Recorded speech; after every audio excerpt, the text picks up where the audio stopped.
नमस्कार, वेदांती ब्लॉगमध्ये खूप खूप स्वागत आहे। आज आपण बनवणार आहोत पावभाजी। त्यासाठी लागणारे साहित्य मी इथे घेतलेलं आहे। एक वाटी मटार घेतलेली आहे, एक मोठा टोमॅटो, एक वाटी भरून कांदा, एक फ्लावर, गाजर छोटी वाटी, आला लसूण आणि मिरची, फरसबी एक वाटी आणि 2 बटाटे। असं सर्व मी व्यवस्थित चिरून घेतलेलं आहे आणि हे आता आपल्याला कुकर मध्ये बॉईल करत ठेवायचं आहे। व्यवस्थित 8 ते 10 शिट्ट्या देऊन व्यवस्थित शिजवून घ्यायचं आहे।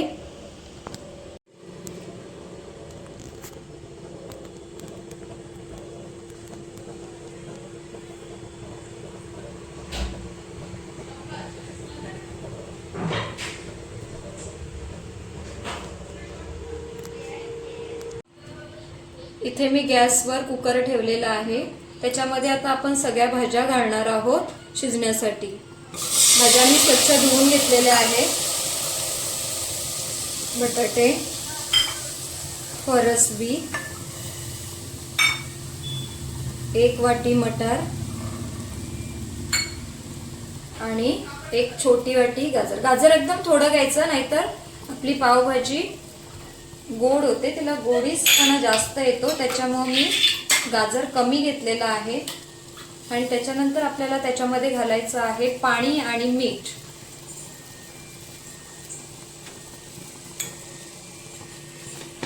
चवीपुरती मीठ घालायचं आहे। इथे मी अर्धा चमचा मीठ घालत आहे आणि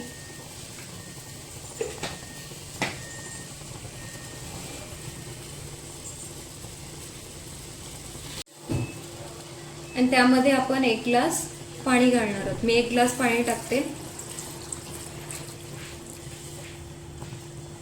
आणि कुकरचं झाकण आपण आता लावून घेऊया।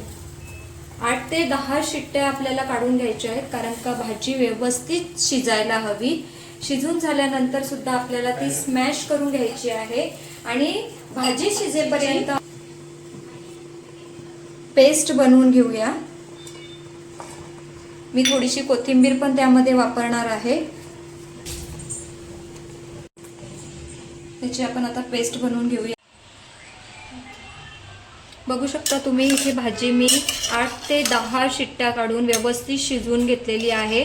थोडं एकदम पाणी त्याच्यामध्ये उरलेलं आहे, पण ते आपल्याला तसंच ठेवायचं आहे आणि त्यानंतर आपल्याला स्मॅशर घेऊन आणि ही पूर्ण भाजी स्मॅश करून घ्यायची आहे आणि व्यवस्थित पूर्ण बारीक होईपर्यंत स्मॅश करून घ्यायची आहे। जशी आपण जेव्हा भाजी स्मॅश करून घ्यायची आहे, बघा किती छान स्मॅश झालेली आहे, कारण ती ह्या 8 ते 10 शिट्ट्यांमध्ये चांगली शिजली होती, म्हणून ती व्यवस्थित स्मॅश झालेली आहे। इथे भाजी स्मॅश करून घेतल्यानंतर कढई थोडी गरम होऊन द्यायची आणि मग कढई गरम झाल्यानंतर त्यामध्ये आपण घालणार आहोत 4 ते 5 चमचे ऑइल घालणार आहोत। इथे मी 4 ते 5 चमचे ऑइल घालून घेतलेलं आहे आणि ऑइल थोडं गरम झाल्यानंतर त्यामध्ये एक चांगली टेस्ट येण्यासाठी आपण थोडंसं बटर घालणार आहोत।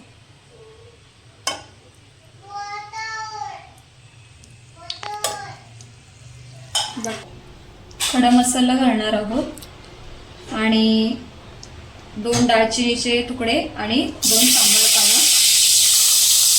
ते घालून झाल्यानंतर आपल्याला त्यामध्ये घालायचं आहे एक मोठा चिरलेला वाटी भरून कांदा।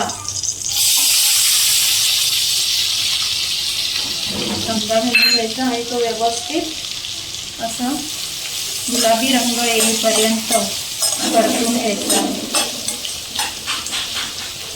कांद्याचा रंग चेंज होईपर्यंत कांद्याचा चांगला शिजवून घेतल्यानंतर कांद्याचा वास सुद्धा, कच्चा वास निघून जातो, पण तो व्यवस्थित तेलावर परतून घ्यायचा कांदा। आणि कांदा थोडा एक 4 ते 5 मिनिटं परतून झाल्यानंतर आणि कांद्याचा रंग चेंज झाल्यानंतर आपल्याला त्यामध्ये घालायचं आहे टोमॅटो।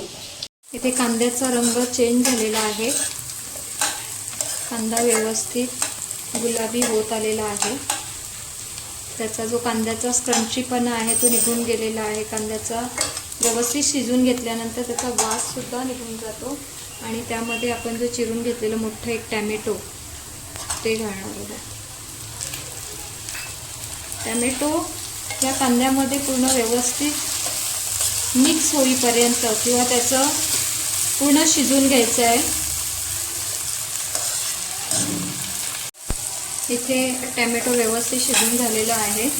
आणि त्यानंतर आपण घालणार आहोत आला लसूण मिरची आणि कोथिंबीरची केलेली जी पेस्ट आहे ती घालणार आहोत.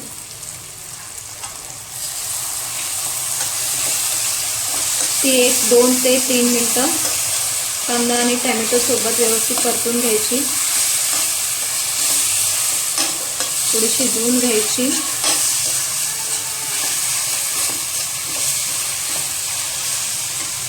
दोन ते 3 मिनटं व्यवस्थित शिजवून झाल्यानंतर त्यामध्ये आपण आता घरगुती मसाले घालणार आहोत.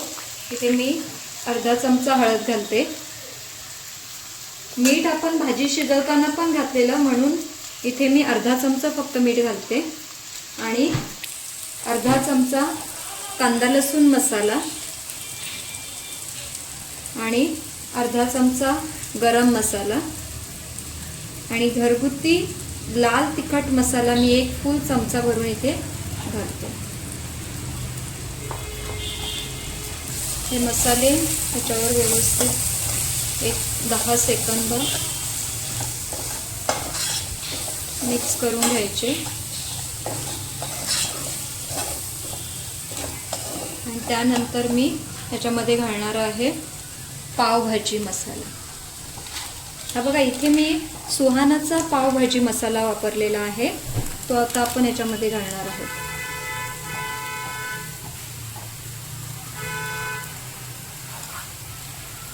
या सुहानाच्या पावभाजी मसाल्यामुळं त्याचा स्वाद खूप छान येतो, खायला पण खूप टेस्टी लागते ही पावभाजी. आता आपण जी शिजवून घेतलेली आणि स्मॅश करून घेतलेली जी भाजी आहे, सगळ्या भाज्या त्या आता आपण याच्यामध्ये घालणार आहोत.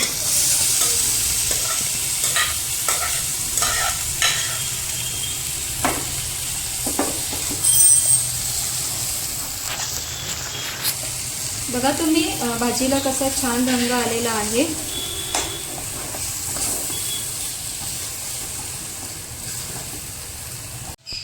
व्यवस्थित परतून घेतल्यानंतर आपल्याला 2 ते 3 मिनिटं झाकण ठेवून वाफ काढायची. भाजी इथे 4 ते 5 मिनिटं झाकण देऊन भाजी मी वाफ काढून घेतलेली आहे, शिजवून घेतलेली आहे. ऑलरेडीच ती शिजलेली होती, पण त्याचा मसाला त्या भाजीमध्ये व्यवस्थित मिक्स होण्यासाठी मी त्याला झाकण देऊन ना थोडा वेळ 4 ते 5 मिनिटं शिजवून घेतलं. त्यानंतर आपण त्याच्यावर घालणार आहोत कोथिंबीर. कोथिंबीरनी भाजीची चव अजून छान येते, खाण्यासाठी पण ती टेस्टी लागते. आणि तुम्ही बघू शकता आपली भाजी किती छान बनलेली आहे. तुम्ही सुद्धा ही रेसिपी नक्की ट्राय करा भाजीची आणि मला कमेंट्समध्ये कळवा का तुमची ही पावभाजीची भाजी कशी झाली होती.